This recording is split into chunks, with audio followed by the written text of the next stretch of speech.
Dubai के जो ruler है शेख मोहम्मद, उनको ये चीज़ अच्छे से मालूम था कि अगर किसी एक नेशन को आगे लेके जाना है, डेवलप करना है, तो उस नेशन की जो जनता है, जनता में हाइली स्किल्ड होना चाहिए और साथ में उनको आगे जाने की हंगर होनी चाहिए।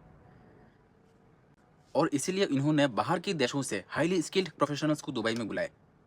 और उस टाइम में एक चीज़ और हुई थी, क्योंकि उस टाइम में पाकिस्तान का जो ज्योग्राफिकल लोकेशन है, वो बहुत ही ख़ास है, जैसे दुबई का है, ठीक है?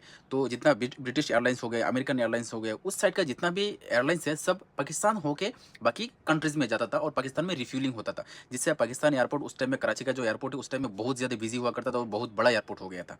और पीआईए जो है, पाकिस्तान इंटरनेशनल एयरलाइंस, ये भी बहुत बड़ा हो गया था। लेकिन दुबई का शेख को चाहिए क्या था कि ये इस चीज़ को दुबई के फ़ेवर में डाइवर्ट करना।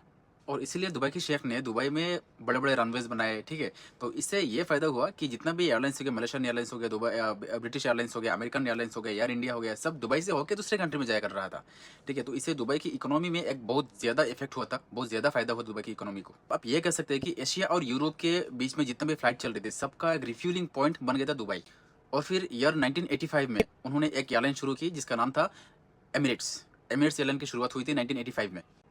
और फिर यार एमिरेट्स जो है, ये बाकी जितना भी एयरलाइंस है उसको बहुत पीछे छोड़ के चला आता है, क्योंकि उसको अलग से ग्रो करने के लिए दुबई गवर्नमेंट ज़्यादा पैसा दिया करती थी।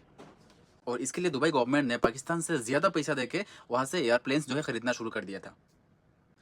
और इसी तरह धीरे-धीरे करके पाकिस्तान का जितना भी एयरलाइंस का बिज़नेस था, वो सब दुबई में कन्वर्ट हो गए।